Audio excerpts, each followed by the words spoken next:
Mungu aliyewapa akatunyima, ndio sasa anawanyima atupe. Ndio maisha. Haya, tutakuwa no. Mimi siwezi ruhusu kipindi kiendelee wakati mtu wa Chelsea anauliza ati wapi. No.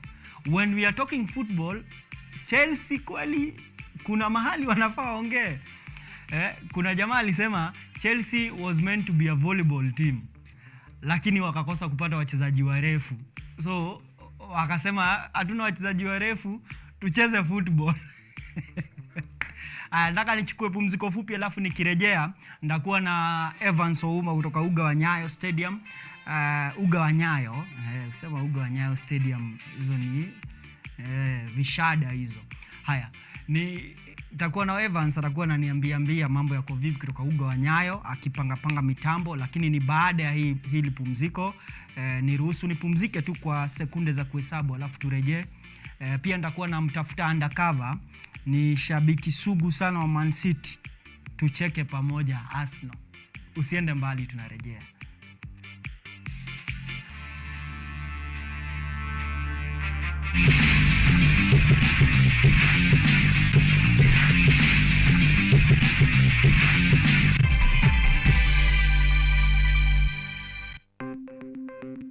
Maelfu na maelfu ya wahamiaji wakiwa na watoto kutoka nchi za Amerika ya Kati wanaendelea kuwasili kwenye mpaka kati ya Marekani na Mexico. But folks, I'm going. Thank you very, very much. I appreciate it. Thank you. Ni habari kutoka pembe zote duniani.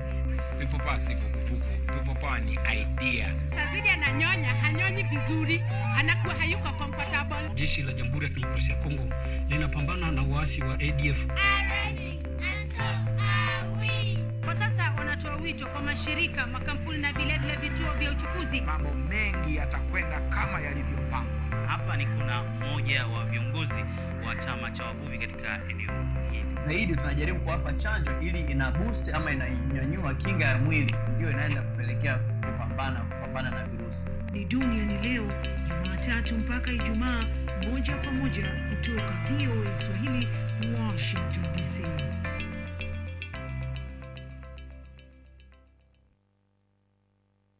Technology, science, innovation, ICT and research. These are the ingredients upon which the solutions to the 21st century problems are founded. In a world that is rapidly changing, it's all hands on deck to ensure a balance in all fields of life.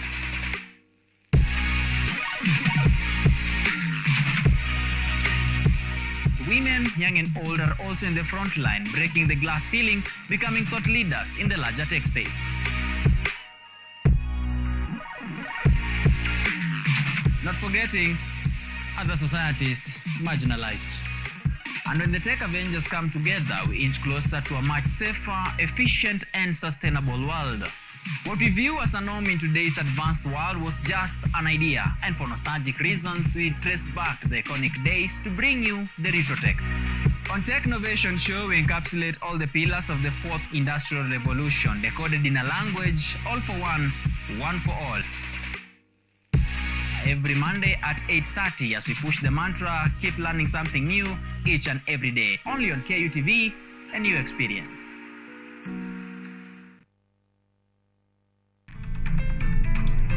Stop coming to me whining and start acting like the man that you truly are. Whatever your heart desires are, just say it. Daddy, please stop pressuring me. You are directly disrespecting my wishes. Why can't you just do one simple thing and help our family? It's just that you never let me make my own choices, Daddy. It's entirely your fault. He was so mad at me. Oh, my dear Nabi. You know, family is all about balancing what everyone wants. Please don't text me. I need a break. You need a break? What do you mean? I can't see you ever again. I've never seen such beauty. And today's hero is tomorrow's fool.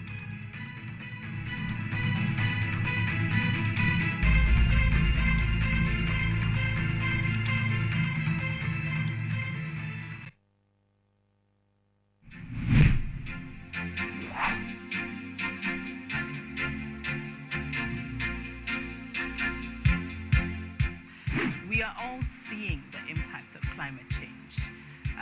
In Kenya, for example, the frequency of the floods is becoming more and worse.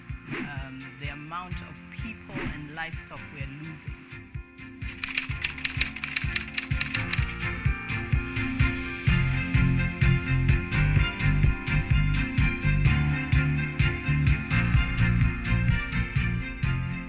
The level we need to go is a level where the normal mwananchi and also the government stakeholders can uptake these solutions. Those small acts multiplied by millions of us will help make a difference in the world at the end of the day. It's just a slight behavior change that we need, and you'll find that it serves us a bit more than you put in. And that's the goal. We want to live a better world than we found, because at the rate we are going, it's dire. We will secure the planet for future generations.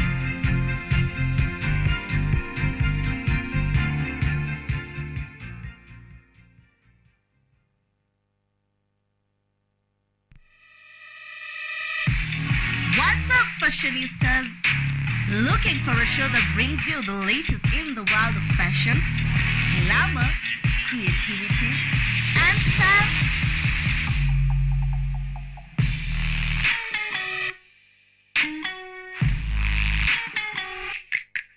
Fashion Diaries got you sorted as we explore street fashion, modeling, runways, red carpet events, and so much more. Catch me, Ashley, as Sachi, as we unlock the greatest fashion events. Keep it locked.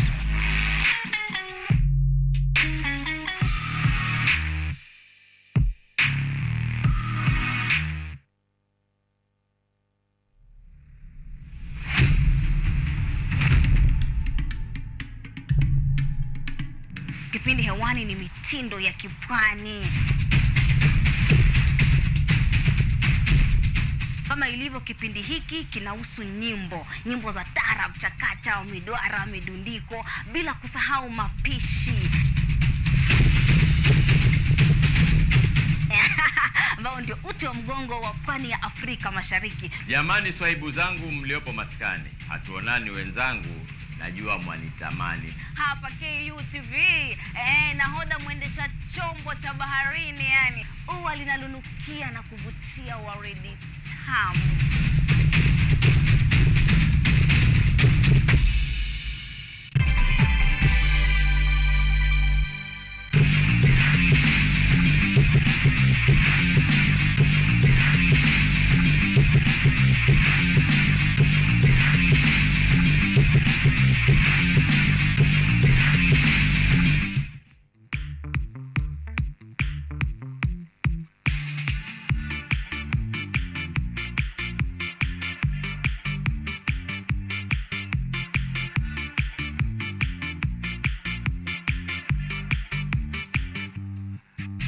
Karibu tena kwenye kipindi KUTV on the spot. Nashukuru sana kwamba umetuchagua sisi tukue tunakufahamisha ama tukue tunakupa utamu wa Jumamosi, yani ndani ya masaa mawili tupate kufurahia tu.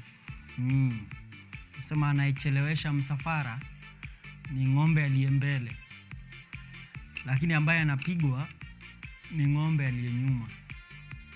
Harakisha, but anachelewesha ni sasa ni maajabu ya maisha. Sasa hebu tuangalie, kuna matukio mengi sana yamefanyika wiki hii kando na Arsenal kupigwa jana. Though nadhani Arsenal kupigwa ndio highlight, maybe compared na kelele ambayo unajua levels of noise. Sasa nadhani Sante Southampton sare. Kulikuwa na michuano, samahani, wameniroga. Ai, Mungu bana, usisikize maombi ya maadui wa Arsenal. Maadui wa Arsenali. Sitakufa. Nitaishi miaka 650. Aya, tuangalie matukio ambayo yamefanyika ndani ya wiki hii. Kulikuwa na michuano ya UEFA Champions League, alafu kulikuwa na Europa League ambayo Manchester United ndio timu pekee kutoka Uingereza ilikuwa imesalia, lakini ikabanduliwa na Sevilla baada ya kupigwa 3-0. Mkondo wa kwanza walikuwa wametoka sare, sasa wakati huu wakapigwa. Hatukujua Harry Maguire ni mchezaji wa timu pinzani ambaye yuko hapa tu Manchester part time. Sasa hii mechi ndio tulijua kumbe Harry Maguire is never a Manchester United player. Ai Maguire. But anyway, hebu tusikize coach Ten Hag alisemaje, kauli yake baada ya hii mechi. Alafu sijui kama ni shabiki wa Manchester United utakubaliana na maoni yake ama utamlaumu yeye. Sijui kama mashabiki wa United, who do you blame kutolewa kwenye Europa League?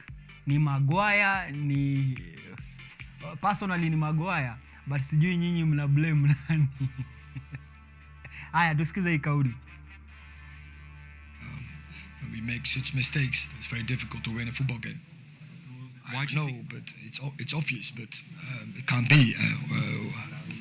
The fans can expect that we can deal with it. So I won't say that's an explanation for it. So we have to do better, and that is a demand. Once again, I can't say, but you have seen what I have seen. We were not composed, we were not calm. Once you beat the press, you're huge spaces on the pitch, but we didn't do it in the start, and it was so obvious how to do it. Haya. Watatuambia tuwe wavumilivu kama kina nani? Kama kina Chelsea.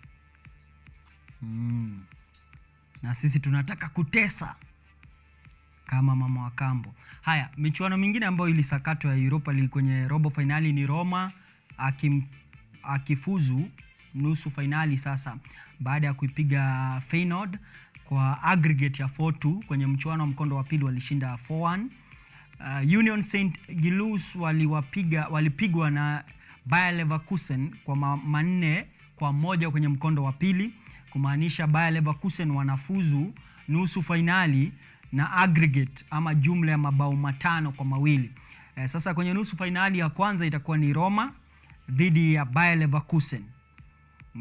Saka zinaendelea. Mourinho akishinda hili taji, alafu mnaniambia bana hastahili kuwa kwenye Hall of Fame. Jamaa mzuri sana, kocha ambaye kweli anajua kushinda. Sevilla Manchester United wakapigwa mkondo wa pili 3-0 United, kumaanisha Sevilla anafuzu nusu finali akiwa na jumla ya mabao 5-2. Sporting CP ama Sporting Lisbon ambaye alimbandua nje Arsenal akatoka sare na Juventus akiwa nyumbani Ureno. Ina maana kwamba Juventus anafuzu nusu finali dhidi ya Sevilla baada ya kwa jumla ya mabao 2-1. Huyu Sevilla, kwa watu ambao hamjui, Sevilla ni one of the most successful team kwenye Europa League kwenye hii karne. Amefanya vizuri sana, huwa bahatishi, na mtaniambia kama atafika finali. Mchuano wa jana pia Arsenal dhidi ya Southampton, kuna hii kauli ya kocha Mikel Arteta. Hebu tusikize alisemaje, alafu ndio mashabiki wa Arsenal mtaniambia kwenye kipindi kama mnakubaliana na kauli yake ama mnalaumu nani kwa kuandikisha sare mchuano wa jana. Sawa, tunakupoteza. Me personally, what I've experienced there, not only with the players, with the staff and with our supporters, it was incredible, because I know how difficult it is. And after 1-0, you make a big mistakes, you consider, and then you make another mistake, and 2-0. You are trying to just play against a team that is doing what they have to do as well, because where they are. And after the first time they go through the halfway line, they score the third one, and then it's a big question mark. What do you do as a team? What do you do as an individual? The response of the players, I cannot love them more, honestly. It's just a joy to coach them. It's just a joy to be part of this club and experience what I have experienced together with the team. And at the end, yeah, the magic moment was there to be taken. We had two big chances at 3-3 to score, but today it didn't happen, unfortunately, and that's why we are like that. We'll be very...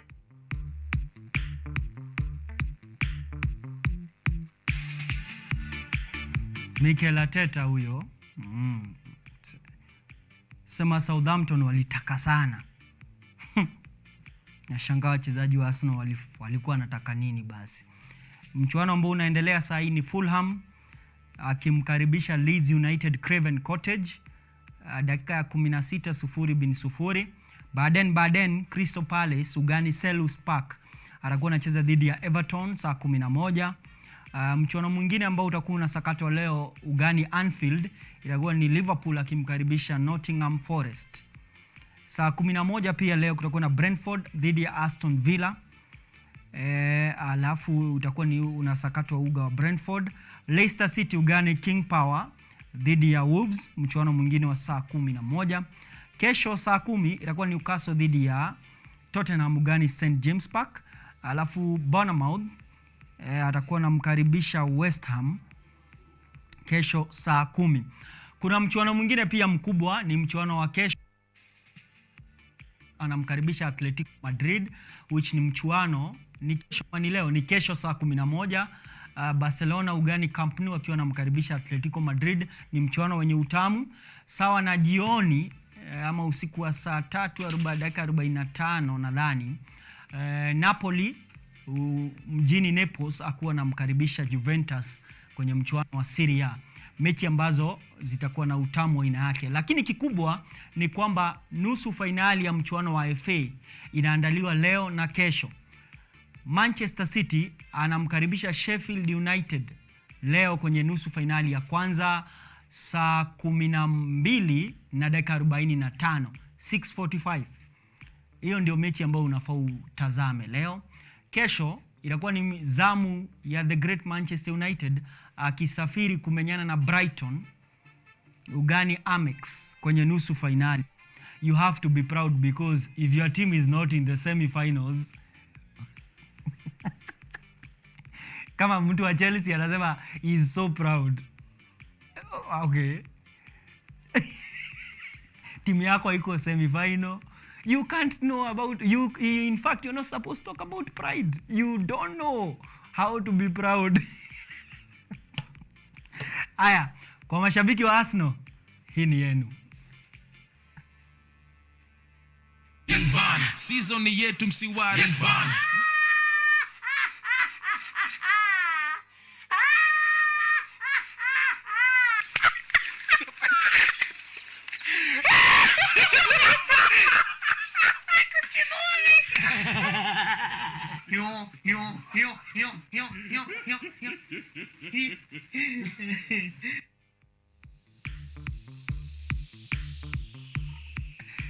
Hiyo si kazi yangu hiyo. Hey. But season si ni Arsenal. Anyway, tutoke hapo kwenye sasa Arsenal kwanza tu moja kwa moja twende katika uga wa Nyayo Stadium. Tuko sawa? Tusikie Evans Ouma ametuandalia nini kutoka Nyayo National Stadium. Zidi kuchangia kwenye hiki kipindi kwa sababu hapa huwa tunasema hakuna kufanya mambo ya kuwe magumu, ni kuhakikisha kwamba mambo ni mteremko na kupata raha. Yani in 2 hours unatoka pia umefurahi, na pia kama wewe ni mtu ambaye unajaribu kujifunza michezo, unajipata pia unapenda michezo, inakuwa ni burudani. Michezo ni burudani bana. Haya, Evans Ouma katika uga wa Nyayo, iwapo unanipata kwa njia ambayo ni maridadi, basi tupe habari kuhusiana na matukio ambayo mubashara kutoka uga wa Nyayo. Najua kwamba mchuano wa sasa ambao unaendelea ni Madagascar dhidi ya Tunisia, lakini tupe habari mambo yako vipi kutoka uga wa Nyayo.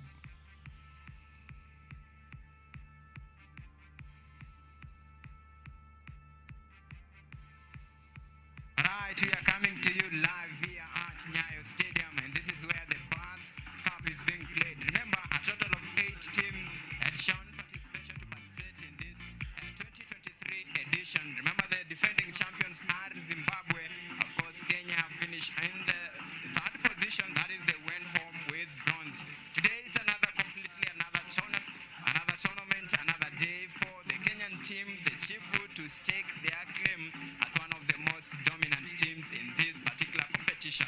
Remember, they won it in 2019, but in 2022 the cup went to Zimbabwe, who are predominantly the most successful team during that participation. Today, a total of 4 matches have been lined up to be played in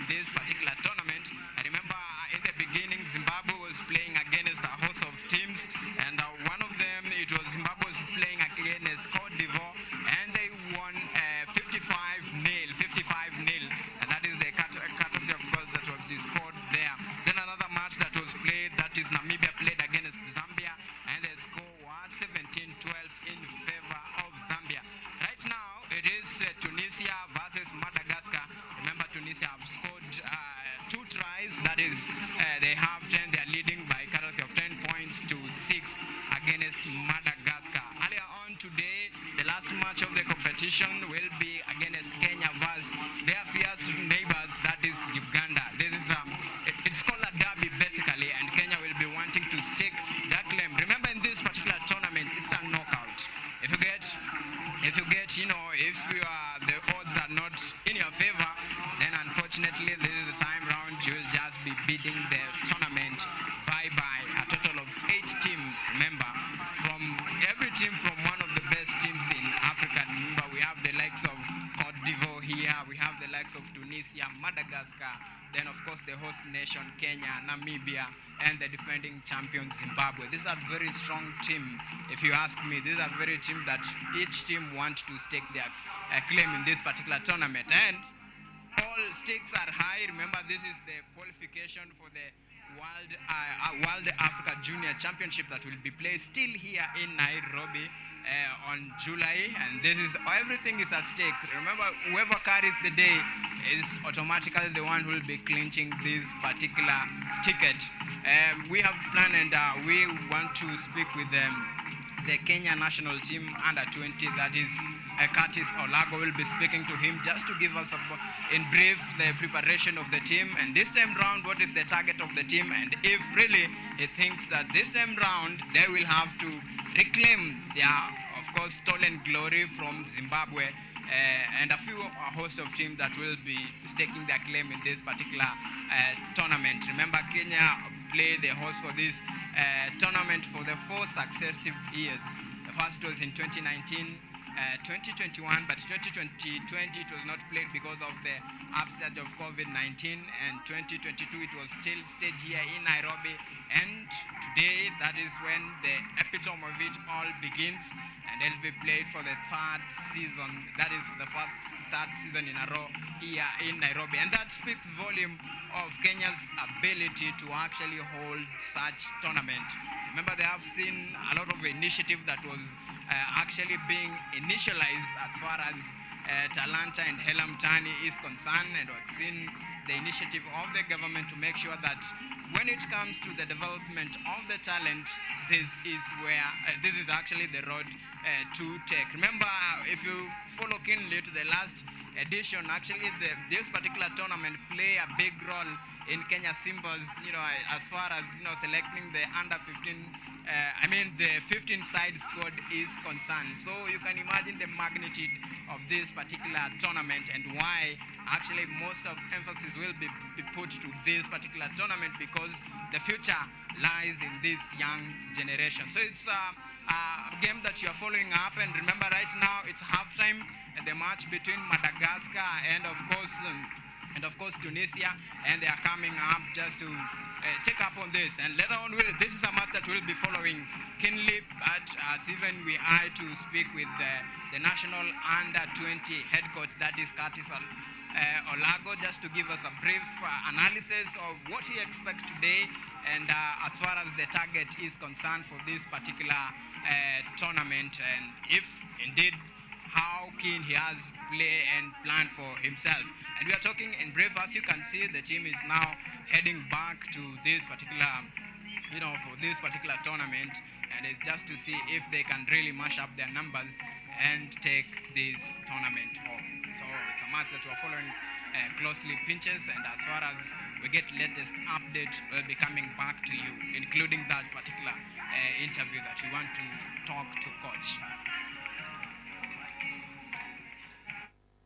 Asante sana Ouma kwa hiyo ama hizo habari kutoka uga wa Nyayo mubashara.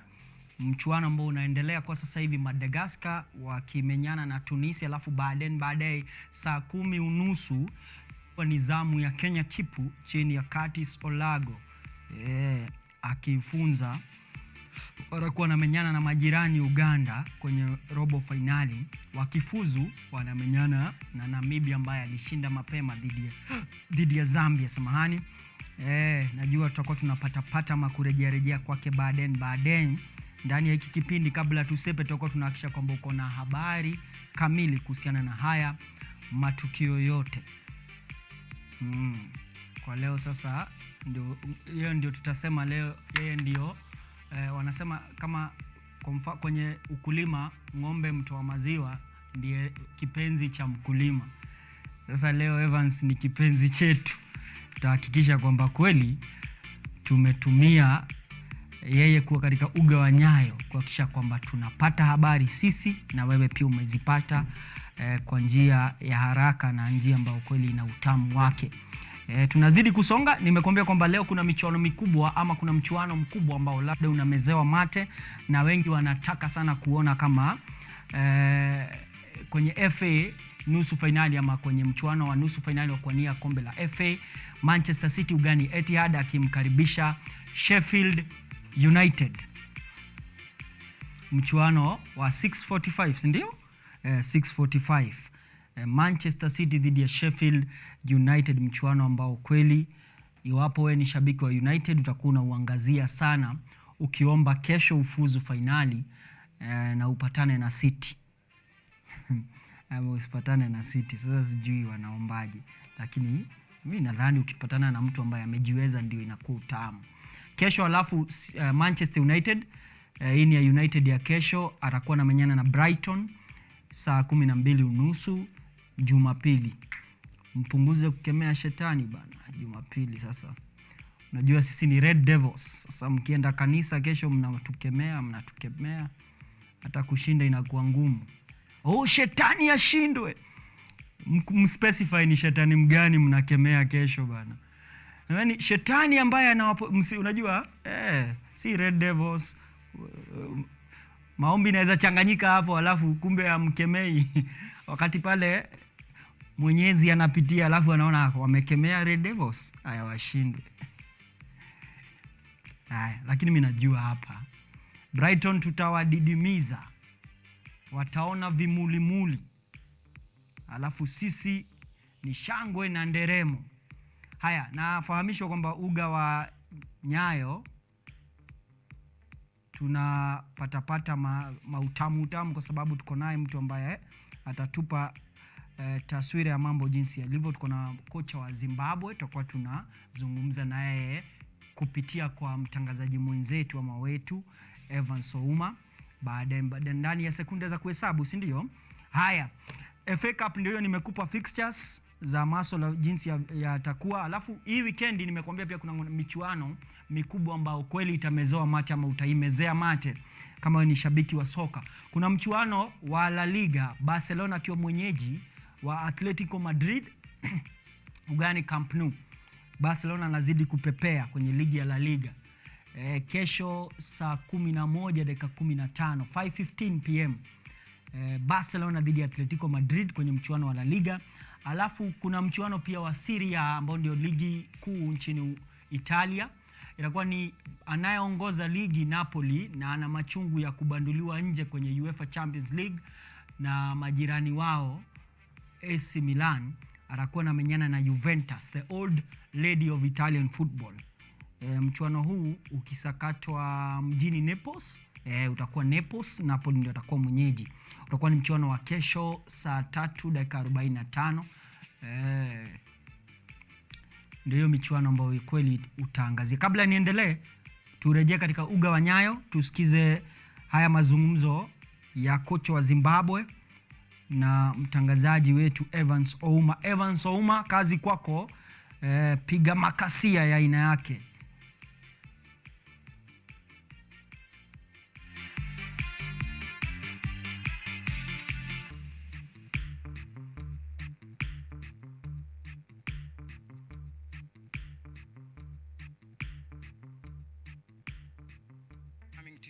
Once again live here at Nyayo Stadium, and of course here I'm fortunate enough to be joined by Zimbabwe coach, that is Sean.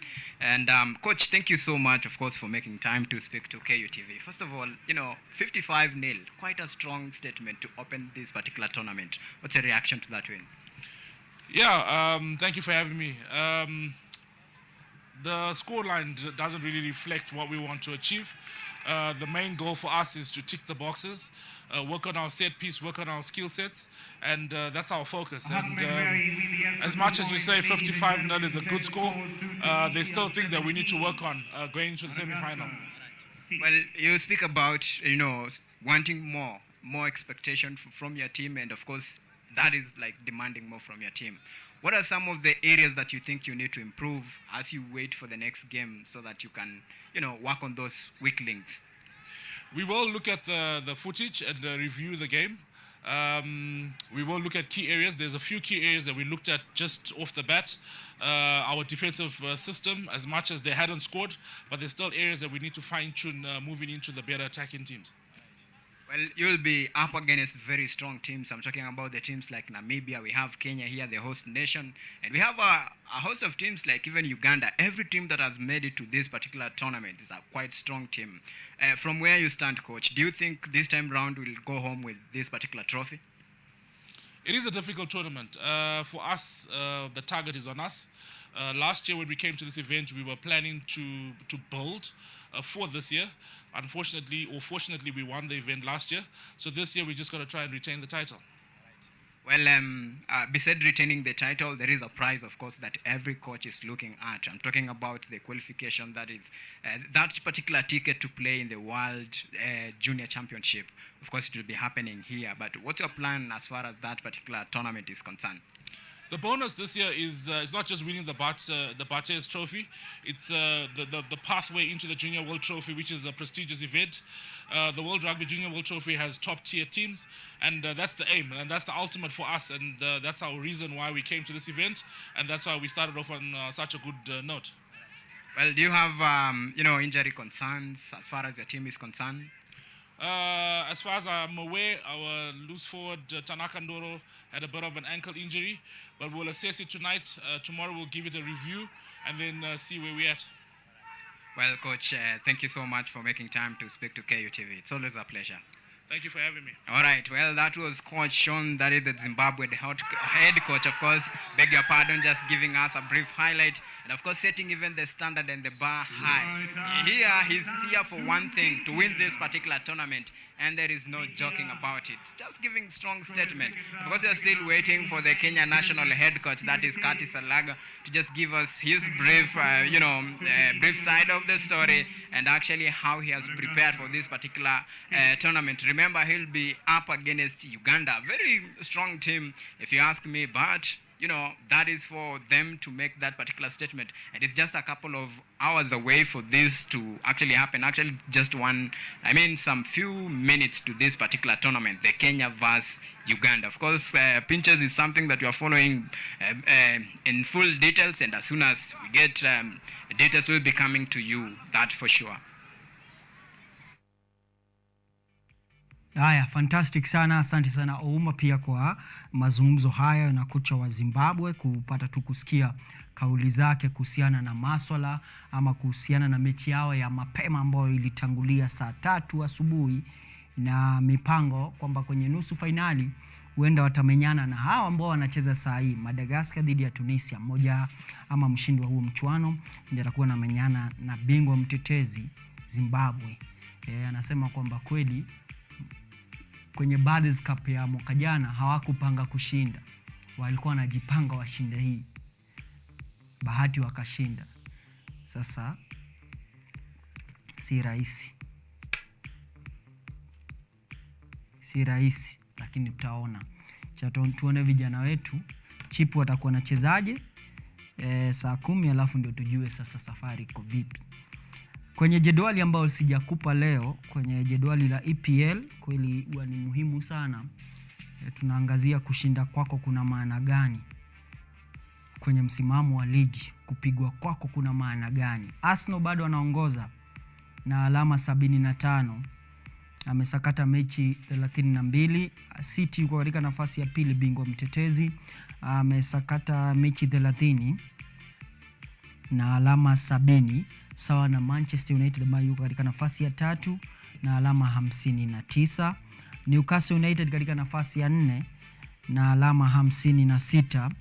Ina maana kwamba ligi ikikamilika leo, hizo ndio timu ambazo zimefuzu kuwakilisha ligi kuu nchini Uingereza kwenye michuano ya klabu bingwa. Kwenye Europa yuko Tottenham na alama 53 kwa sababu yuko katika nafasi ya 5. Aston Villa katika nafasi ya 6 na alama 49. Aston Villa wamefanya vizuri kweli. Ina maana kwamba ligi ikikamilika leo, Villa Tottenham wako Europa League. Nambari 7 ambayo ni Brighton ni kuingia kwenye mechi za Europa Conference League. Wengine ambao sijawataja hawana maana kwenye hii ligi. They are just participants. Unaona ile certificate kuna award kama umekuwa kwenye hizi festivals, unajua kuna award ukipewa main award upatani nayo. Unajuanga ukiwa yenda mahali alafu usikie umepewa most discipline, fair play, most improved, inakuanga inakuprepare kwamba the main title huwezi iona. So lakini kwa sababu umekuja na tunataka tupanguze chozi, you are the most improved.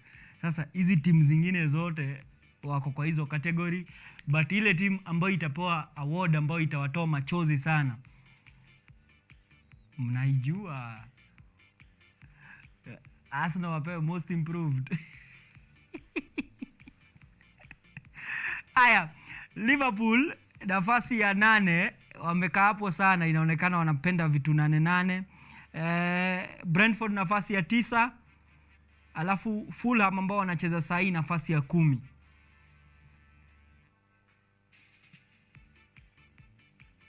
Aya, Chelsea nafasi ya 11, Crystal Palace nafasi ya 12, Wolves nafasi ya 13, Bournemouth 14, West Ham 15, Leeds 16, 17 Everton. Katika eneo la hatari yuko Nottingham Forest, yuko Leicester City, alafu Southampton anafagia pale chini ya jedwali, lakini hata akishuka atasema nilimpiga ambaye alikuwa anajigamba. Vita hivi ndio msimamo wa ligi. Ngure nadhani unahitaji kunilipa bana. Nimepoteza hata pumzi nikisoma timu ambazo ziko namba 11, 12, 13. But anyway, hata mnyonge ana haki. Ndio msimamo wa ligi ya EPL. Michuano imesalia kama michuano ngapi? 8. Around 8 games. Of course not for Arsenal, other teams. Arsenal zenu ni chini ya hizo 8 ya kuamua nani ndio anabeba ama ndio anashinda taji la EPL. Kwenye UEFA Champions League pia tumeingia kwenye awamu ya nusu finali. Real Madrid atakuwa anamenyana na nani? Na Man City. Real Madrid atakuwa anamenyana na Man City kwenye nusu finali ya kwanza, alafu AC Milan atakuwa anamenyana na Inter Milan. Derby ya Milan derby itakuwa kwenye nusu finali ya pili. Sijui unatamani finali gani? Unatamani ya AC Milan dhidi ya Real, Inter Milan dhidi ya Man City, Man City dhidi ya AC Milan? Mtu anasema never. City and whoever. Nani anasema City watapita nusu finali? Anyway, mambo ya City sitaki kuzungumza. Sitaki ni karoga mtu. Alafu aseme ni juu PINCHEZ alitutaja, sasa ndio tuna lose. Ndio maana, kwa sababu aliuliza swali ya treble, ndio maana hatushindi. Sawa. Swali la siku ndio leo nilikuwa nimekuuliza, question of the day, do you think City can be able to win a treble, mataji matatu? Asante sana Jasmine Nagola, anasema very impressive. Tutakuwa pia tuna undercover, sijui amepotelea mitini wapi. Amepotelea wapi bana? Ingekuwa vizuri sana tungesikia kauli yake kuhusiana na maswala ya haya ya City kufanya vizuri na kuongoza kweli, ama kufufua matumaini yao kutetea taji lao. Hebu tuangalie kwenye ufahamu wa busara nini ambacho nimekuandalia. Ni kitu ambacho kinaoana na Bathurst Cup, na kitu ambacho nahisi kweli kitasaidia sana wewe shabiki kupata ufahamu kuhusiana na hii michuano, na labda pia kukupa msukumo wa kutaka kufika kwenye uga. Bathurst Cup, tuangalie kwenye ufahamu wa busara. Michuano gani hii? Michuano hii ya Bathurst Cup ni michuano ya raga ya bara Afrika inayowajumuisha wachezaji wenye umri chini ya miaka 20. Huandaliwa na shirikisho linalosimamia raga bara Afrika, Rugby Africa. Zaidi, kabla ya mwaka 2017 michuano hii ilifahamika kwa jina Rugby Africa Division 1A Under 20 Championship. Alafu ikabadilisha jina mwaka 2017. Imepata jina hili Bathurst ikiwa ni kwa heshima ya Jean-Luc Bathurst ambaye alikuwa meneja wa World Rugby bara Africa, lakini akafariki dunia mwaka 2016. Zaidi ni kwamba michuano hii iliandaliwa kwa mara ya kwanza mwaka 2017, Madagascar akiwa ndio mwenyeji wa michuano hii, Namibia akifanikisha kushinda kwenye awamu ya kwanza ya Bathurst Under 20 Trophy.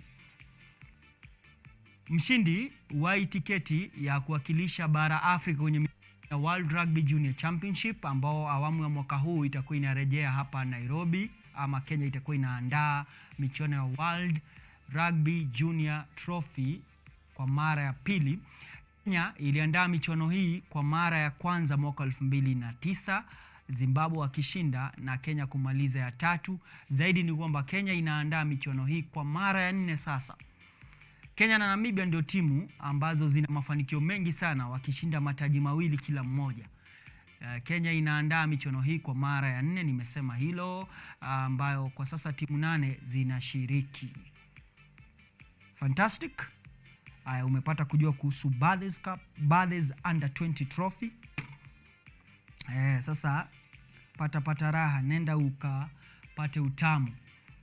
I think Kenyans, mtu hafai kusema ati I've never been to a major sports event in the stadium. Mtu hafai kusema, kwa sababu Kenya imepata fursa ya kuandaa michuano ya kimataifa ya kibara. Ni wewe tu hujaamua, kwa sababu kama Kipkeino Classic inakuja mwezi Mei tarehe 13. Wanariadha kama Shelian Fraser kutoka Jamaica watakuja hapa Kenya. Walikuwa hapa Kenya. Lakini wewe unasema I've never met a sports superstar. Hata Kipchoge mnapitana naye hapa muoni kama ni mtu wa maana. Huko Boston anapewa ulinzi. Hapa Kenya Kipchoge mnapitana naye hapa, hata mkipatana Kipchoge kwa duka unamsukuma, wewe acha nihudumiwe, umuoni mtu wa maana, unaruka line. Huko Boston wazungu wanaona mtu wa maana huyu, scholar. Lakini wa Afrika sisi hata si mimi, anyway, acha nisiseme kitu nilikuwa nataka kusema.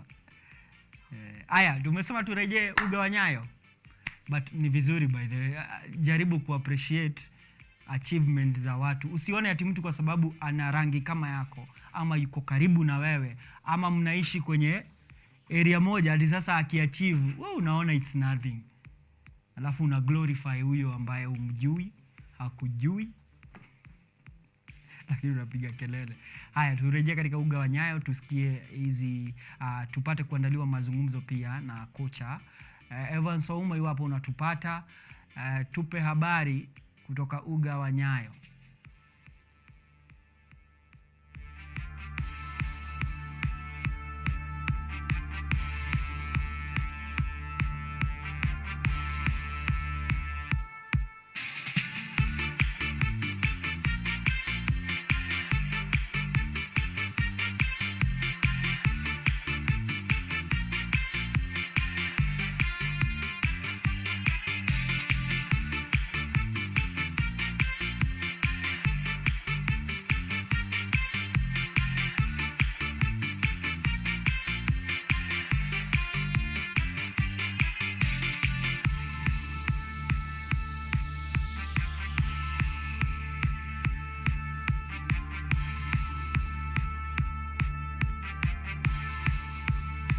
Right, now once again we are here, and this time round we have the national under-20 head coach, that is Curtis Olago here, just to give us a brief analysis of what he expects today's game. That without wasting time, coach, thank you so much for making time to speak to KUTV. I know the big test awaits today, Kenya versus Uganda. What is your, in terms, even as you talk to us about the preparation, what is your quick analysis of today's game? Yeah, this East African derby. I mean, it's not always easy because we know each other very well. So, I mean, I just want the boys to go out there and express themselves. Both teams have the similar way of playing. We are all athletes, and let's just bring out the best of the systems that we play. Yeah. Well, Coach, this time round you have newbies into the squad in terms of, even in tactical approach and even the whole general performance of the team. How will it affect the general performance of the team, Coach? I mean, the game has to be played the way it has to be played. I mean, the ones who takes his chances most will get a good score. We are not really interested much about the nitty-gritties because we are looking at getting off the blocks quick so that we play the next game well. But this one is very important. It's very important that we get our sight going on from the first game. We know Uganda is not an easy game. It's going to be quite a running game, yeah. Consider the weather, plus we're all runners. So I mean, we are up for the challenge. Yeah. We are up for the challenge. Well, the home advantage, of course, and winning this particular tournament. Just how important is it for the team and even for country as a whole? It's very important for the country, just especially where we are going next, and trying just to get ready for the next tournament coming, which is the AWT. Well, the last time that this particular tournament was played was last year, of course, and Kenya emerged top 3, that is in terms of overall ranking, behind Namibia and, of course, the eventual winner, Zimbabwe. What is the target this time around? The target is to go all the way. I mean, try go and win the tournament. That's everyone's target. We're not here to participate. We're here to compete. That is it. Right, we have the big prize, that is, of course, the qualification, the very epitome of it all. This time round, what is the analysis and statistics? Do you know, do you believe the team has what it takes to actually clinch this particular game? The team has what it takes to actually clinch it. So we take our chances. I mean, rugby is a game of chances. It's a ball. It's a game of chances. We have chances, we'll take them. Yeah. Well, Coach, thank you so much for making time to speak to KUTV. I know, you have a lot of things to do. Thank you, of course, for showing. Well, that was Curtis Olago, of course, the national head coach for the under-20 team, of course, just giving us a brief analysis of what to expect in this Kenya versus Uganda match. Remember, this is the first game that Kenya will be playing in many games to come. Remember, there is a total of 8 teams, and of course, all stakes are high. Remember, this particular tournament, it's not all just about winning this cup. It's all about clinching and securing this particular qualification that will be held still here in Nairobi, but it will be World Under-20, of course, Junior Championship that will be held in Nairobi. So all stakes are high. Teams want to stake their dominance and claim. Remember, Kenya have won this for the last two editions, but this time round, in the last years, the title actually went to Zimbabwe, and this time it's just a matter of wanting to reclaim what is many will call the stolen glory. Of course, this is where we wrapped up this particular, Bathurst Cup that is being played here at Nyayo Stadium. Remember, this is the first day of it. It's going all the way to the 30th of this month, and it's quite a host of activities here, and for the lovers of rugby, this is where it all starts. Back to you in studio, PINCHEZ.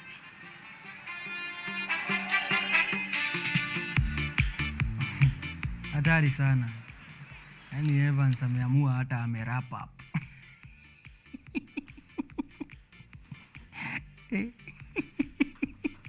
Anyway, asante sana Evans kwa hiyo kauli kutoka kwa Curtis Olago, kocha wa Kenya Chipu na ambaye pia ni naibu kocha wa Kenya Simbas, wakiwa na Carlos, kocha wa Cabras, ambao kweli najua akimaliza na Chipu moja kwa moja anasafiri Afrika Kusini kuangalia pia Simbas ambayo inacheza kwenye Mzansi Challenge ama Currie Cup Division 1. Nizidi kusema ni asante sana kwa ambao unafuatia haya matangazo. Alafu nimesema kwamba una nafasi ya kwenda kutazama michuano ya Bathurst Cup katika uga wa Nyayo. Leo ni mechi za robo finali. Saa 3 mapema ilikuwa ni mchuano kati ya bingwa mtetezi Zimbabwe akishinda kwa alama 55 bila jibu dhidi ya Cote d'Ivoire. Alafu Namibia ambaye alishiriki fainali ya mwaka jana akicheza mchuano wa pili na kushinda kwa alama 20-12 dhidi ya Zambia. Mchuano ambao unaendelea saa hii ni Madagascar dhidi ya Tunisia. Kipindi cha kwanza ilikuwa ni Tunisia naongoza kwa alama 10 dhidi ya 6 za Madagascar. Ndio mchuano umerejea kipindi cha pili. Tutakuwa tunafuatia pia kukupa matokeo ya baada ya dakika 80 minutes. Baadaye mchuano mkubwa wa saa 10:30 utakuwa ni mchuano wa Kenya Chipu ambao ndio timu ya chipukizi wasiozidi umri wa miaka 20 ya Kenya ikiongozwa na huo kocha ambao tumetoka kuzungumza naye Kati Solago. Watakuwa na menyana na majirani Uganda. Iwapo watashinda basi kwenye nusu finali watakuwa na menyana na Namibia. Sawa na Zimbabwe watakuwa na menyana na mshindi wa mchuano ambao unaendelea. Kama wewe ni uko na familia na unataka kwenda kupumzika, unahisi kwamba ni labda Nyayo kuna mahali pa kukaa na familia, basi na kuvunjia habari kwamba kweli ukisafiri ama ukienda katika uga wa Nyayo utapata raha pamoja na familia yako. Kama pia wewe ni mwanafunzi wa shule ya upili na unapenda raga na unataka kwenda kushuhudia michuano, labda wewe ni mwalimu ama kocha wa chuo kikuu wa shule za upili, hakikisha kwamba vijana wako unawapeleka pale wapate kutazama raga ya chipukizi wenzao kutoka mataifa mbalimbali bara Afrika. Ni bure, bilash. Kama umevaa sare ama uko na school ID basi hautozwi shilingi yoyote. Zaidi kama wewe ni shabiki na unataka kushuhudia hii michuano unalipa 100 pekee, 100 bob kutazama hii michuano ya Bathurst Cup. Sasa hebu fikiria mtu ambaye aliingia kwenye uga saa 3 amelipa 100 amepata utamu wa michuano 4. Nusu finali hivyo. Kama unataka kuketi kwenye VIP unalipa 1000. Hakisha kwamba angaa kabla ya mchuano wetu wa Kenya Chipu dhidi ya Uganda tumejaja katika uga wa Nyayo tupate utamu wa Bathurst Cup. Kumbuka kwamba baada ya Bathurst Cup kuna mchuano wa World Junior Under 20 Championship. Mshindi wa hapa anafuzu mwezi Juni ugani Nyayo hivyo. Raga. Sasa hapo tutawakaribisha timu kutoka bara Ulaya sawa pia na South America watakuwa sasa wanakuja hapa Nairobi. Kwa hivyo kuna utamu. Alafu pia nimekuambia kuna Kipkeino Classic ambayo inafanyika mwezi Mei. You don't have a reason ya kusema kwamba ati huja enjoy michuano international, kwa sababu pia Safari Rally inakuja mwezi Juni. Huwezi sema ati huko tu Kenya na hizi vitu huja enjoy. Sasa na shukuru pia kwa Tracy Wahu anasema Nyayo Stadium looks good. Tracy, shukuru Mungu ametupa mvua. Otherwise aya Wanjiro Kabita Kafeta asante sana, anasema good commentary, keep it up. Shukran sana kwa kufuatia kipindi, inanipa raha sana. Una raha ya kutazama na mzazi. Jaspin na goal very impressive, anasema kipindi kinampa raha. Haya Nyayo Stadium looks good. Haya undercover pia namuona ananitafuta. Acha tuchukue pumziko alafu tuone kama tutampata huyu undercover tukirejea. Naona anasema loving the show from Mombasa. Asante sana Sara Ngigi. Ebu chezea mashabiki wa Arsenal wananiitisha. Just remind them that season yao. Haya tunachukua pumziko alafu tunarejea. Acha tuchukue pumziko na hii video ya mashabiki wa Arsenal wakisema ligi ni yao. Calligraph na kuanga wa Arsenal. Anyway. Haya tupumzike alafu turejee tuone kama tutampata undercover tukupitia kwa njia ya Zoom tupige uchambuzi kuhusiana na mambo ya EPL. Sawa pia na kuna barua ya FKF ambayo imetolewa ikipiga AFC Leopards faini 500,000 kwa sababu ya zinaitwaje vurugu ya mashabiki. Hebu tuchukue pumziko tunarejea. Nyanjo watu wangu Arsenal season yetu msiwari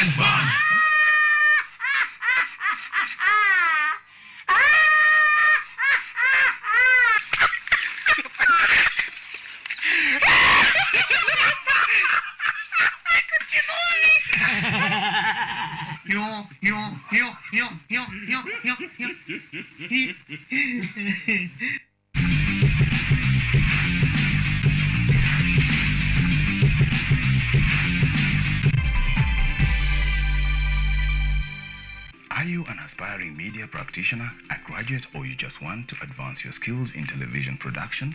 Then welcome to Kenyatta University, where education meets innovation.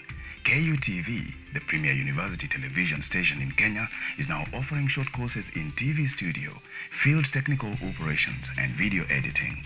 Through these courses, you will acquire hands-on skills on camera operations, media production, lighting techniques, audiovisual editing, and sound and visual control, and how to operate key equipment in modern TV control room. Enroll today at KUTV and discover your full potential in cutting-edge TV broadcasting. Graduates of these courses will receive professional certificates. For more information, visit our offices at KUTV Studios or call us on 020-870-4252 or 020-870-4255 or SMS us on 0739-110-544. KUTV, a new experience.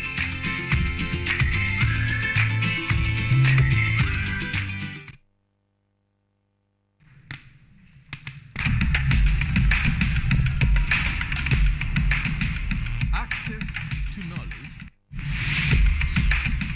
Solution to unanswered questions.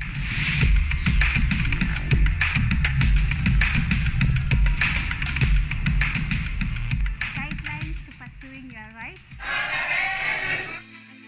and repossessing your property, intellectual or material. This and more only on Law Matters.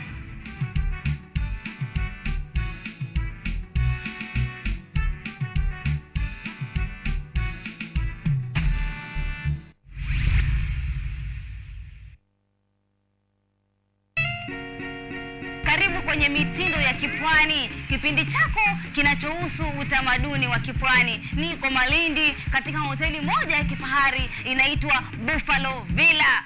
Niko Buffalo hapo Malindi kutayarisha samaki wa nazi. Nampaka chumvi vizuri. Napeleka mangalia tayari kuliwa sasa. Yuko tayari kabisa.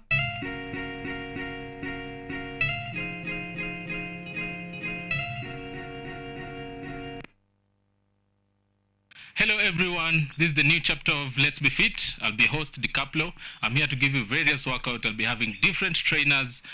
We'll have Zumba classes, we'll have aerobics classes, we'll have boxercise, we'll have kata box.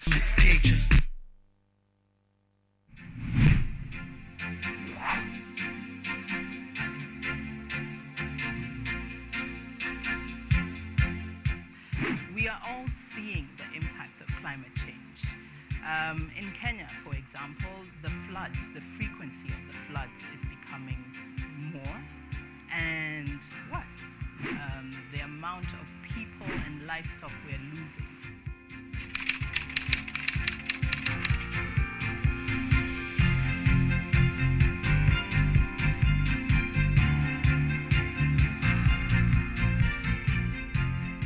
The level we need to go is the level where the normal mwananchi and also the government stakeholders can uptake these solutions. Those small acts multiplied by millions of us will help make a difference in the world at the end of the day. It's just a slight behavior change that we need, and you'll find that it serves us a bit more than you put in. And that's the goal. We want to live a better world than we found. Because at the rate we are going, it's dire. We will secure the planet for future generations.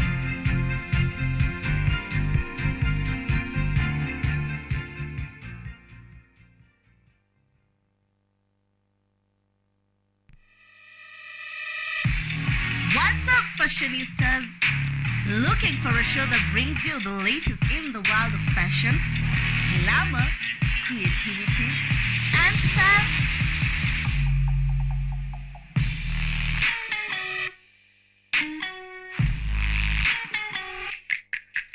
Fashion Diaries got you started as we explore street fashion, modeling, runways, red carpet events, and so much more.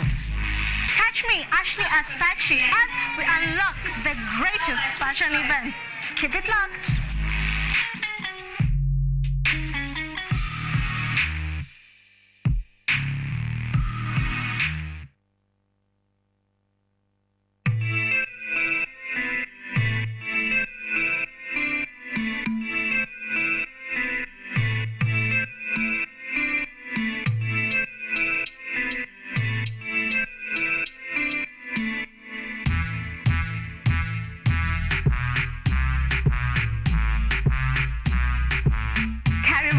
To the Church O'Clock Show. I'm your host, Esther Becky. And my name is DJ Teros. We start you off with a word of prayer and get you started with a live transformational worship experience. And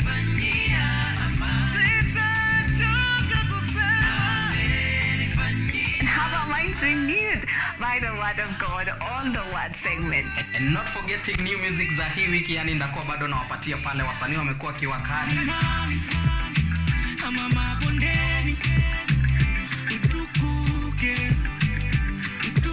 So make sure manzo umetune in because zitakuwa zina flow pia pale mixes kwa wingi, yani zitakuwa zina come through, and pia performance yani from our gospel artist hapa on Gospel Art from 7 to 10 a.m. only on KUTV.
Karibu tena kwenye kipindi KUTV on the spot. Napata raha kwamba umezidi kuchagua kuwa na sisi. Kila siku mimi huwa nakwambia mimi ndio PINCHEZ kijana taratibu, na huwa niko na nguvu za nguva. Mimi ndio papa na nyangumi, na tamba na kutaratamba. Baharini ni kuparakasa tu. Alafu ndio kuhakikisha kwamba nakupa utamu, nakupa kulia utamu. Wanasema hata samaki kama huna chambo, kama haina kitu haiwezi kushika mtu. Sasa haiwezi kushika kitu. Sasa pia hapa tunakurushia jambo yetu ambayo iko na maarifa mengi ya michezo, alafu wewe kama samaki unakuja ndani. Na ukija ndani, tunahakikisha kwamba tunakutunza. Si nimekutunza? Mimi nadhani nimekutunza kwa sababu nimehakikisha kwamba umepata habari kuhusiana na Brothers Cup mubashara. You can only get it here. Alafu pia tunafurahi. Leo tumewafurahisha sana wapinzani wa Arsenal. Wait until your team ipigwe, ndio utajua kweli kumcheka mwenzio. Kiplani kimpango tu pia unajipangia siku yako. Niko naye namtafuta undercover kwenye mtandao Zoom nipate kuzungumza naye. Undercover ni jamaa ambaye tumepiga uchanganuzi naye sana kwa kipindi kirefu, ni rafiki wa karibu, na zaidi ni kocha ambaye amehitimu juzi tu mwezi jana. Ni CAF D licensed coach. Msicheze na yeye bana. Namuona pia Nyambura Moreithi, rafiki yetu pia mwingine, anacheka sana hapa. Nimemwambia we will be there. Ukipatana na shabiki wa Arsenal, mwambie tu hivyo, we will be there no matter what. Tutakuepo hiyo siku ambayo kwa sababu sasa hivi wametandika mkeka, wameka red carpet. We are winning it. After so long finally tunaishinda. Alafu tarehe 28 mwezi wa 5 watajiapisha. watajiapisha kwa sababu they will get nothing. Expectation versus reality. Rafiki yangu undercover ananiambianga manage your expectation. Ukimanage your expectation unapunguza pia disappointment sana kwenye maisha. Sasa wana Arsenali haja manage expectation bana.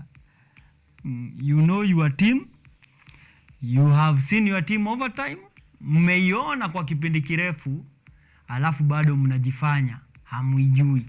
Sasa the earlier mnakubali kwamba mshindi ligi, ndio mnapunguza maumivu ya moyo. Undercover yuko live kutoka pande za Punda Murang'a, Makoyo Murang'a, kaunti ya Murang'a. Undercover sijui kama ananipata. Hali vipi mzee wangu, pande za Murang'a sijui leo uko wapi? Kama umepiga shughuli na vijana kwenye uga, ndio sasa unapolea ama mvua imekutatiza, uko vipi? Niko fiti, kwanza kama unanipata kuna mashida mingi sana za audio. Kuna mvua imenitandika proper. Lakini haijakutandika kama jinsi Arsenal inatandikwa. Dua, jana hiyo mechi ya Arsenal ikichezwa, naam, nilikuwa kwa butchery. So naambi kwa butchery, kata tu kwa alafu hapo kando kuna eneo ya burudani ama eneo la burudani. Naam. So kabla ile nyama anafungwa haraka kuliko nyama kuota.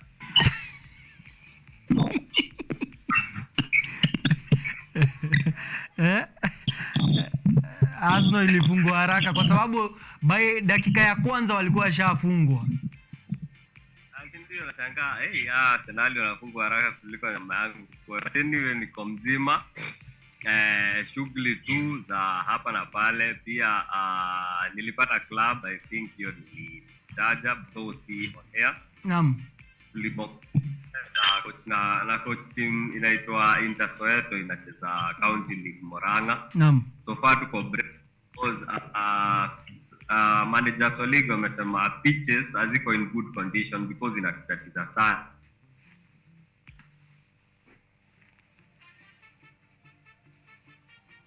Haya, mitambo inachenga kweli. Hali ya anga pia nadhani imechangia, lakini tutamtafuta tena undercover.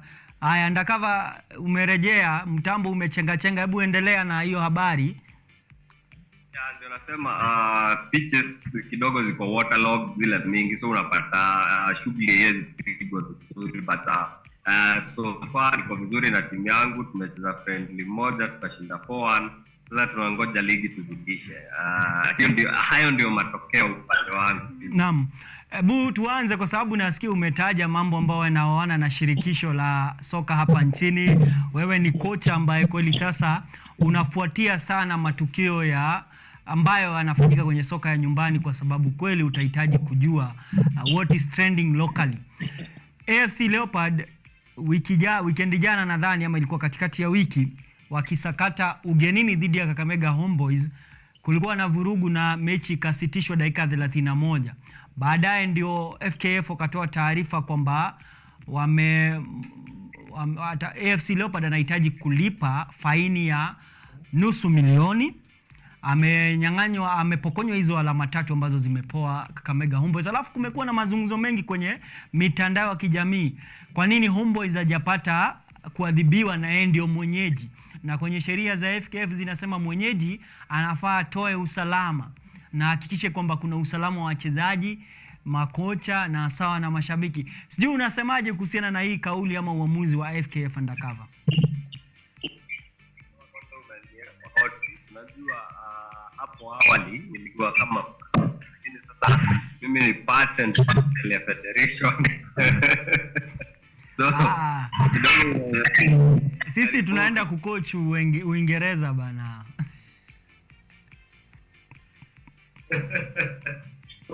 Okay. Punishment mwanzo ilikuwa so hii ni personal opinion, na feel punishment kwanza ilikuwa harsh because una feel tumeona cases mingi sana ziki happen ambazo zitachukuliwa the same kind of measures. But then again, shikanda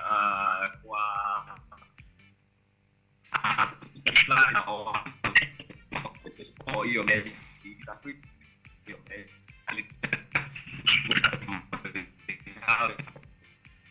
kama ilikuja whatever ili happen pale Mungu si kama because good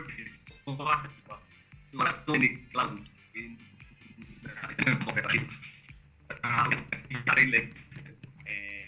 hiyo mnamsikia vizuri. But goalkeeper alishika ndani, wengine wanasema alishika nje.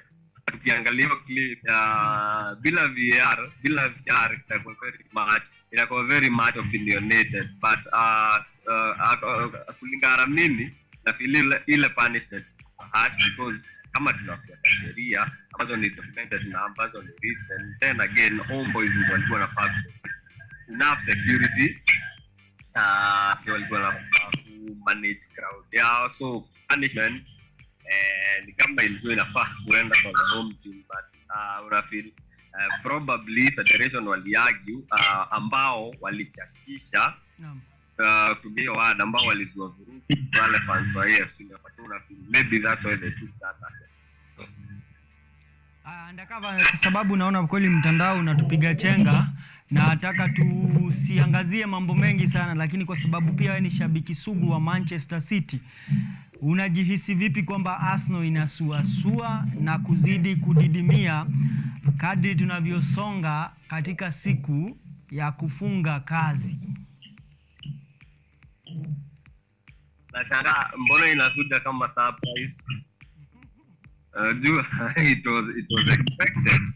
Na sijui hata mbona huku ni ukipanga kipindi, because kuna clip ningekupatia ya mashabiki wa Manchester City kule Europe, because walikuwa wanaulizwa maswali, wanaulizwa what do you think of Arsenal, nasema kile maman wacha watu weke hiyo position yetu, but that's it. Seriously ndio kwa shabiki wa Manchester City na feel Arsenal wana lack element of fortitude ambayo inahitajika towards the running ya win Premier League.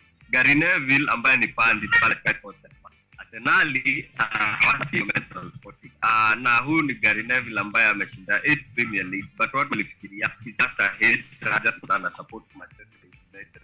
Kamponesha for the past 3 games Arsenal walikuwa wanaongoza, wanashinda hizo leagues zao, ikaisha 2 against Liverpool, ikaisha 2 against West Ham. And then yesterday now sioni vile wewe una chase league, there's no way you can concede 3 goals from a team that is fighting relegation, ambayo ni team ambayo imekuwa vibaya kabisa against the team yenye iko on top kabisa. So character wise na mental fortitude ya wale wachezaji wa Arsenal kidogo haijafika hiyo ya kuwa mabingwa, plus pia Arteta so rigid na zake.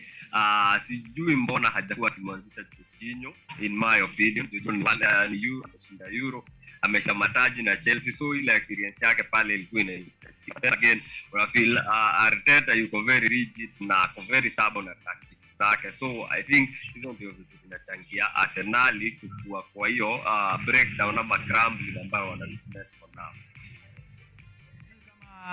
Umepreempt kitu ambacho nilikuwa kukuuliza next, kwa sababu kuna mashabiki ambao tukitazama mechi nao mimi nasikia wakiblame Arteta kwa sababu kwenye mechi 3 sasa ametoka sare. Mechi dhidi ya Liverpool alikuwa na uwezo wa kuishinda, lakini akalala Liverpool akasababisha. West Ham hivyo jana pia mambo yakafanyika. Nilikuwa nikuulize Undercover kama Arteta sasa tunaona kweli bado hajafika viwango vya kuwahi mataji. Yeye ni mkufunzi mzuri ndio, lakini si mzuri kiasi cha kushinda mataji. Yeah, there is some truth because angalia Manchester City nitumia kama example against in their clash against Bayern Munich away. Watu wengi sana walifeel Manchester City hawachezi kama vile wazoea. but that is how types zinakuwa one pinches. Si kila saa utataka ku establish your kind of dominance ama your philosophy against everyone. Kuna times it happen because angalia kama ile mechi Liverpool, the moment alienda 2-2 against Liverpool na akaongeza 2-0. Sorry pardon for that, but una feel Granit Xhaka alichokoza nitumio wale mashabiki wa Liverpool ambapo walikuwa Anfield. Arteta kuona hiyo imefanyika, aka have to revert back to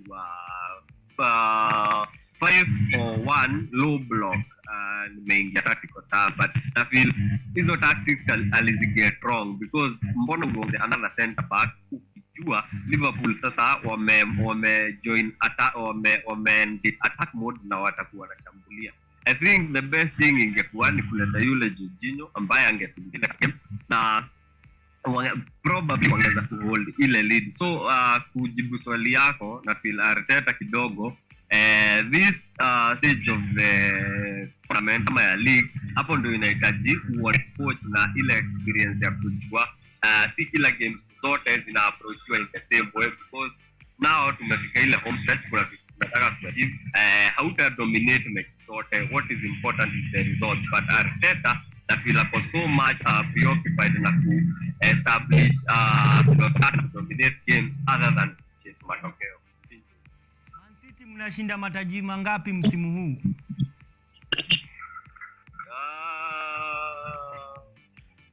Premier League season, Champions League na FA tutajaribu, lakini unajua hapo nimetaja FA na najua unataka kupingana mingi, but Premier League that's given. Ilienda jana. Unadharau Arsenal, yani uoni kama kuna kitu kinaweza fanyika hizi mechi zimesalia? Najua kitu inaweza fanyika, but ile kitu najua itafanyika. Wewe umewatch football for long. Sijui kama kumbuka Battle at the Bridge wakati Tottenham Hotspur walifeel ama walifikiria wanaweza shinda ligi ile season Leicester walichukua, and then there was a game at Stamford Bridge. Najua unakumbuka vizuri. Pale haikuwa football pekee, ni baadhi ngumi zilitembea. So ile fixture nataka kuambia Arsenal wa watch vizuri. Acha na tunacheza na Wednesday 26. The result and determine kila kitu in the game against Chelsea. Pale London rivals na Chelsea pia timu nyingine ya London inachukua Premier League. No. They are not going to go down without a fight. Najua wako chini huko namba 10, but hiyo ita determine so much. Undercover, nimefurahi umesema kitu ambacho nimekuwa nikiwaambia mashabiki wa Arsenal. Niliwaambia hii title itakuwa decided na Chelsea whether you like it or not. Chelsea ako na fixture dhidi ya Arsenal. Alafu I think the second last game ni Chelsea dhidi ya Man City. Hiyo ni God of Honor. Haya mzee, lakini sasa ni nini ambacho unatarajia kikubwa kifanyike in the remaining fixtures? Kando na kwamba tumeona Arsenal sasa wameanza kufunguka, labda top 4 unatarajia kuna kitu kitabadilika? Ni maajabu Aston Villa amepanda hadi nafasi ya Europa, Chelsea anazidi kushuka. Una expect anything big kuchange hapa kati ya hizi mechi ambazo zimesalia? I think top 4 kitu itabadilika. Venye tu iko positions ndio zita change, but the teams zita remain the same. So I do feel Man City number 1, Arsenal probably number 2, Manchester United na Newcastle. Si feel kama kutakuwa any changes because Tottenham Hotspur hawako stable in terms of management, hawana coach. Ryan Mason ndio amesimamia pale, so bado itakuwa kuinterchange team, but sidhani kama kutakuwa na any other outsider quote and quote mwenye in the current. Mzee, nauliza, nimesikia umetaja Arsenal probably number 2. You mean kuna nafasi wanaweza shuka chini ya number 2? Kuna kitu inaitwa mental breakdown na iko karibu kutandika hawa Arsenal. It's very much possible. So angalia hata picture zao, najua utashare na mtazamaji. kutoka Manchester City, kuna Chelsea, kuna Newcastle na kuna Brighton. Hapo wachana hizi 6 points wamedrop, hapo watapoteza another 6 points. That's even na mnipigie after hizo games. Mnitafute. Mimi bora ni kitu kinahusiana na Arsenal kuanguka. Music to my ears. Aya mzee, acha nikuache basi uende zako. Ujitayarishe kutazama mechi yenu dhidi ya Sheffield United. Sijui unasemaje Sheffield United dhidi ya nyinyi kwenye FA semis, kuna nafasi za kusuasua? Happen because unajua FA inakuwa counted na kuwa na giant killers. So you can expect anything. So utakuwa 2013 Wigan wakikuondoa. Arsenal wamekuwa kutolewa na Nottingham Forest, Manchester United wapata surprises. So anything can happen, but na ile morali kwa Manchester City, I think they are going for the 3 titles. So maybe tunaweza kuwa na surprise, but in the end Manchester City wataqualify for the finals. Haya, asante mzee kwa muda wako. Tutazungumza, utazidi kuzungumza, unipe ma-update na timu yako huko nyumbani inafanyaje. Yani na heri kwenye taaluma yako ukufunzi. Kwa heri mzee kwa sasa. Na huyo ni Undercover, ni shabiki sugu wa Manchester City, mchanganuzi na zaidi kocha ambaye amehitimu juzi, akitupa tu maoni yake kuhusiana na matukio mbalimbali ambayo yamefanyika kwenye ligi ya EPL. Kwa wewe ambao unashangaa kwa nini tunasema Arsenal fixtures zao huenda labda ni ngumu, Arsenal ambaye amepigwa na Southampton jana Jumatano on Wednesday, atakuwa amenyana na Manchester City ugani Etihad, which is an away fixture. Akimalizana na Manchester City wiki nyingine Jumanne on Tuesday tarehe 2 Mei yuko Emirates anamkaribisha Chelsea. Akimalizana na Chelsea tarehe 7 Mei yuko na Newcastle United ugani St James Park. Akishamalizana na Newcastle anamenyana na Brighton tarehe 14 Emirates. Alafu Nottingham Forest anamkaribisha tarehe 20 Mei. Siku funga kazi ni tarehe 28 mwezi Mei, ndio siku ya mwisho ya ligi ya Premier. Arsenal atakuwa anamenyana na Wolves nyumbani. Hiyo ndio michuano ya Arsenal ambayo imesalia. Nataka tulinganishe na City. City yuko na Arsenal on Wednesday. Akimalizana na Arsenal yuko na Fulham on Sunday. Yuko na West Ham tarehe 3 Mei. Yuko na Leeds United tarehe 6. Alafu wacheze Champions League tarehe 9. Yuko na Everton tarehe 14. Acheze mechi ya marudiano kwenye Champions League. Alafu yuko na Chelsea tarehe 21 Mei. Tarehe 24 Mei yuko na Brighton. Brentford tarehe 28. Ndio siku ya kufunga kazi. Sasa niambie, nani ndio unaona ako na uwezo wa kufanya makubwa? Nadhani masaa yangu ya kusepa yamefika. Sijui kwa nini sauti ya mwelekezi wangu mimi kimepotea bana. Simsikii bana. Mpaka nashangaa kweli bana, mimi anatakaje? Anataka nifike saa 11? Mshahara umebadilika na sina memo. Haya, mimi nafunga. Nasema shukran wa Jazilan kwa yamba umechagua kwa na mimi tangia saa 8 hadi sasa inatimia saa 10. Hakuna kitu kizuri kwenye maisha kama kujitafutia raha. Na kila siku nakwambia be happy for no reason. Yaani ukiwa una sababu tu unafurahi utaishi vizuri sana. Sasa wewe na unanirejesha wapi bwana?